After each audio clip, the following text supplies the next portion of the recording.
Hi, I'm Toni Black and welcome to Living Out Loud. In this video series, we're talking about ways to unshackle your potential, unleash your passion, and become your own superhero. Our next guest specializes in helping her clients live into their superpowers to help them choose their most epic life. So many of us that are checking out this series are simply ready to awaken those superpowers that we have within us and to bust out of the reluctance that we might be feeling. Dr. Holly Wood's myriad superpowers have led her to be a human development scientist, integral master coach, purpose guide, intuitive energy healer, spiritual mentor, facilitator, business strategist, and systems consultant in an absurd number of capacities. I love that. Absurd. Welcome, Dr. Holly Woods. Hi, Toni. Thank you so muus. Glad to be here. I'm so glad you're here with us today. I'm curious about what your hero's quest has been like. Let's talk about your hero's quest and how it led you to where you're at today. Well, I can give you the short version. Given it's a short interview, I'll do that. I know that I chose this life on purpose to come back and learn as many things as I could about how to overcome challenges and trauma. So I chose a family in which I was going to be exposed to a lot of trauma, and very early, had some pretty significant challenges.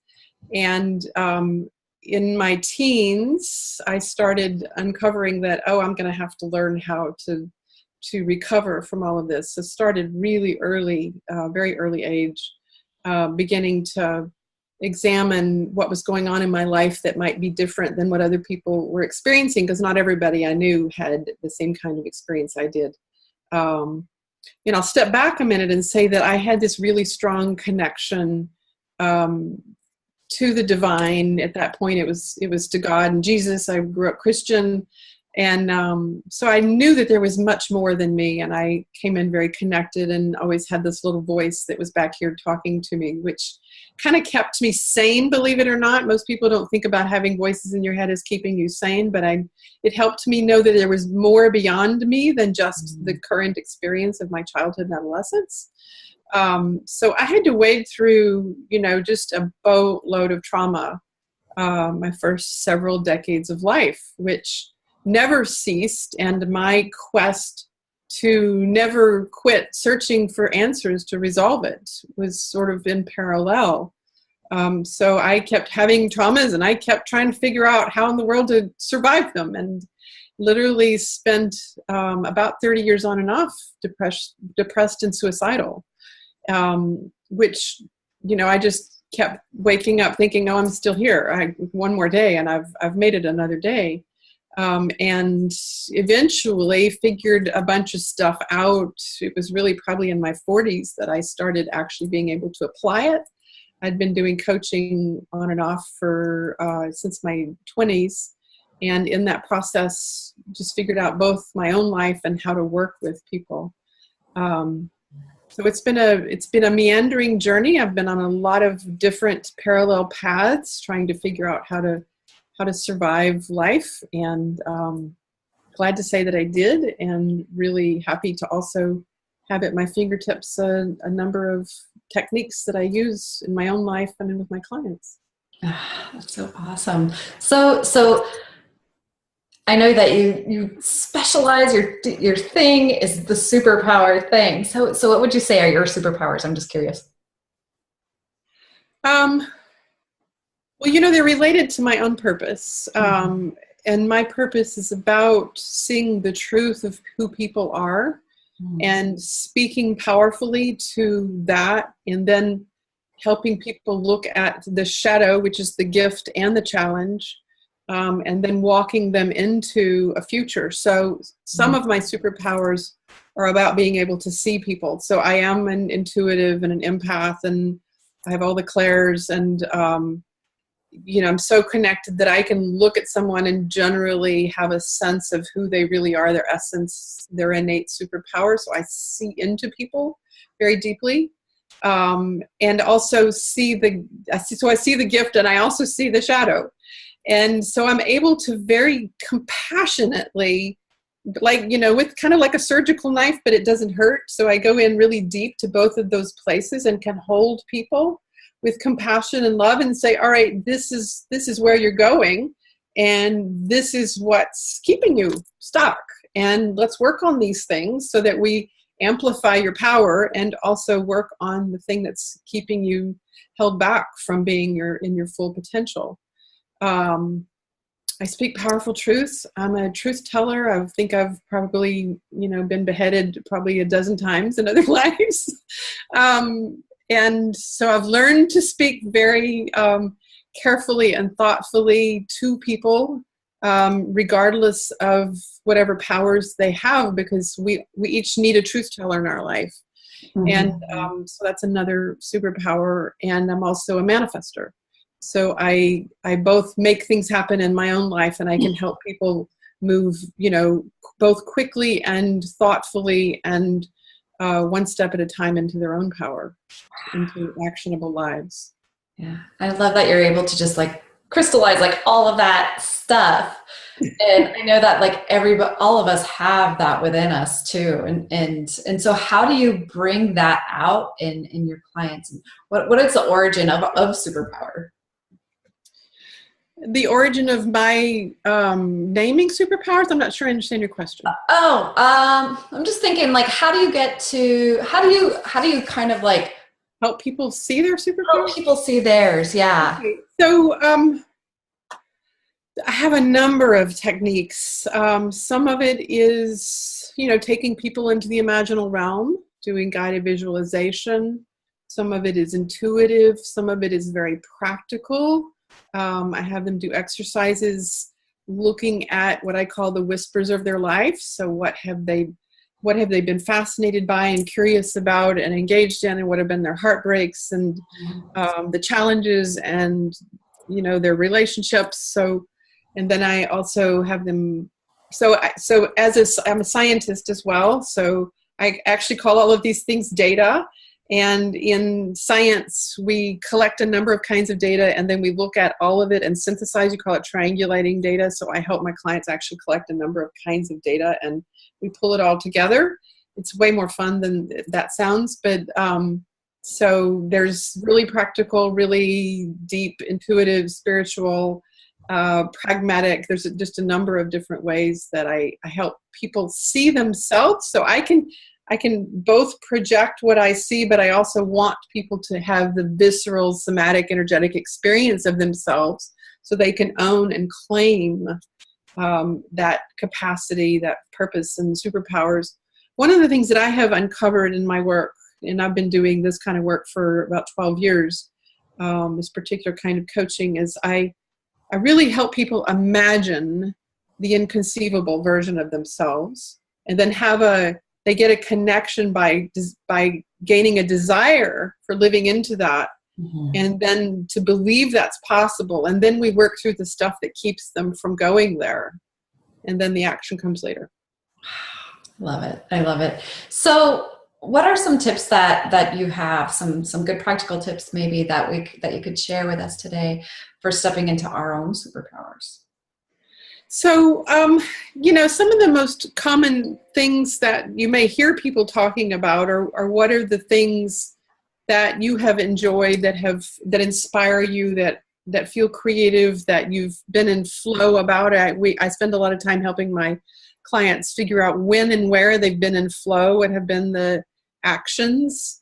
So flow, when you say flow, what is that exactly? Yeah, and flow is actually a scientific term, if you can believe that. A Russian researcher did a number of studies on flow, and flow is actually a state of being. So when you're in flow, you kind of lose track of everything else. You lose track of your bodily needs and the time and all the other distractions that normally keep us from being focused. When you're doing that thing that causes you to be in that state, that's generally something that's aligned with the truth of who you are. Mm-hmm. So I call that, something that's related to the essential aspect of you.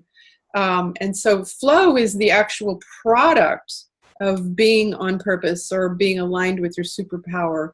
A lot of people are now trying to help people get into that flow state which is a more natural way of being when you're living on aligned with your purpose, and not so natural when you're living sort of a status quo life or a default way of living. You can get in flow by doing spiritual practices and becoming attuned and still and all of those things.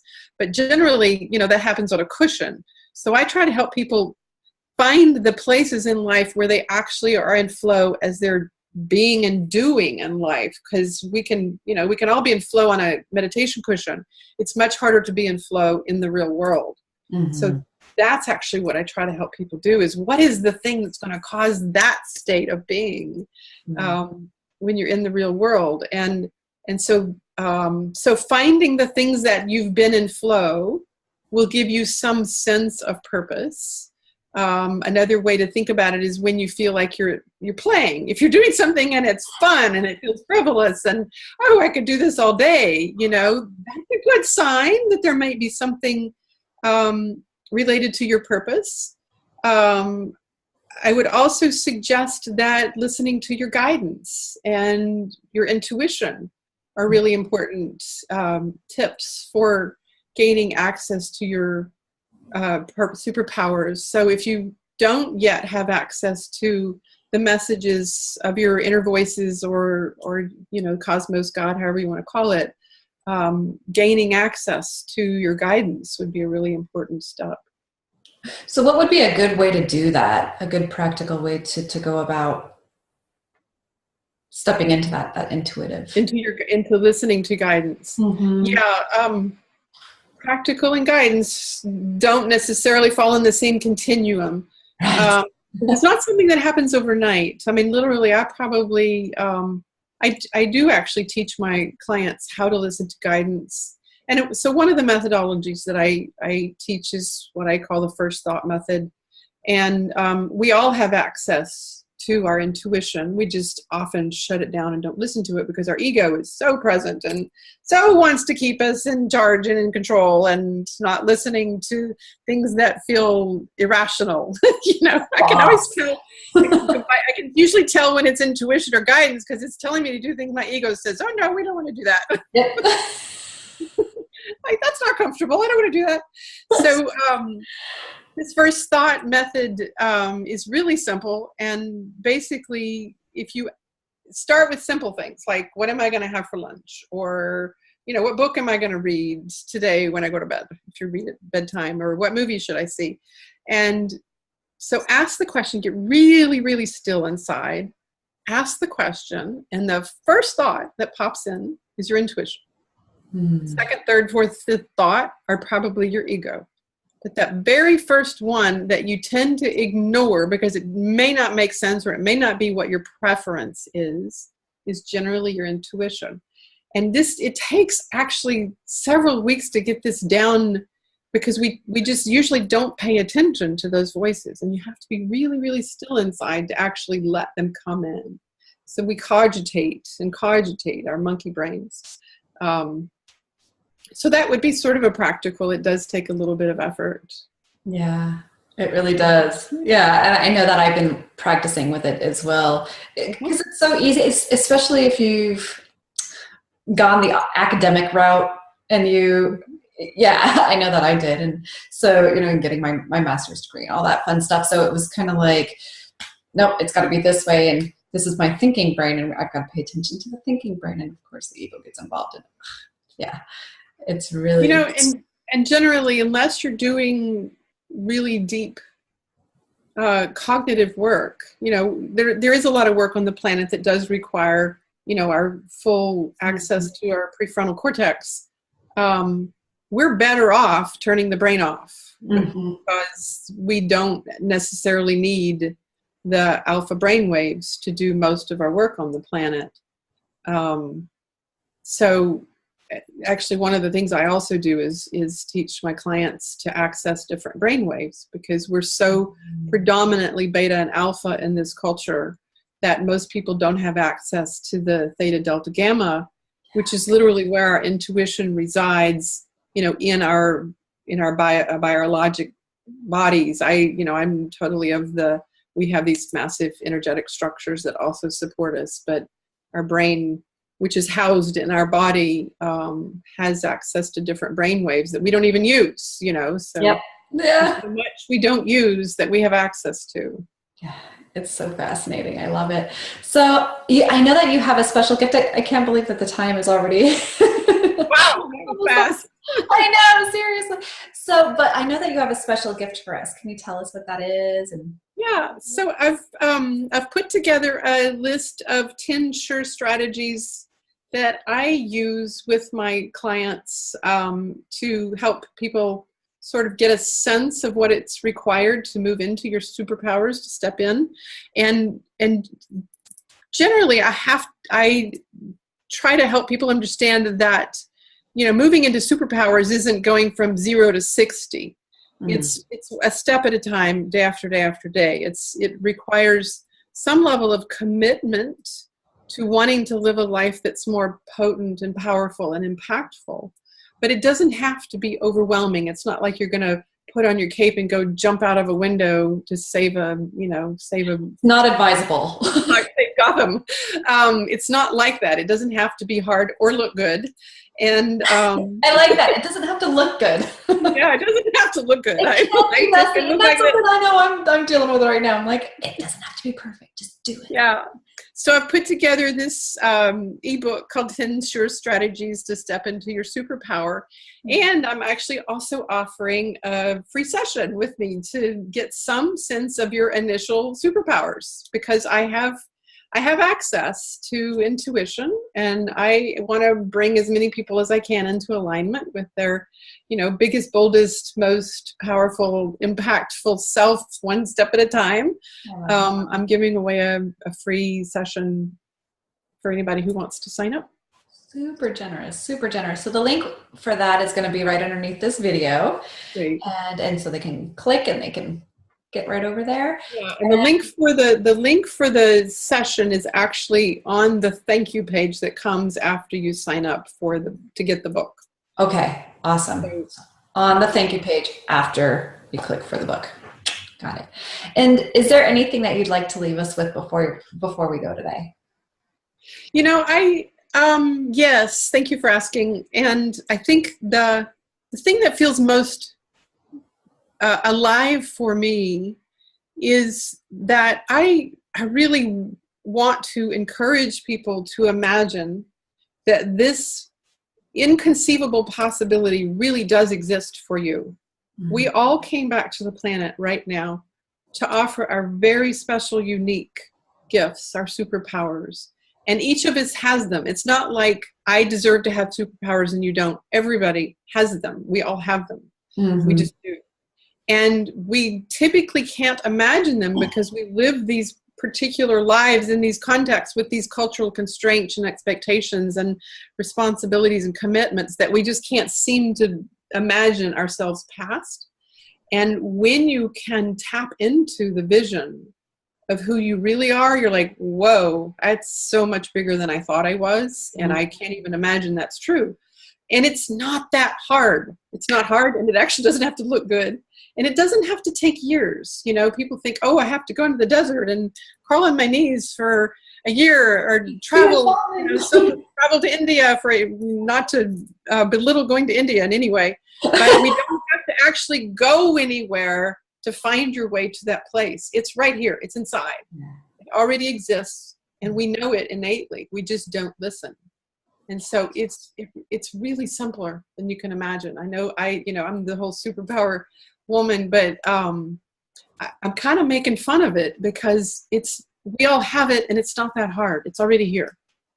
So yay for us to having chosen to live this particular life at this time on this planet.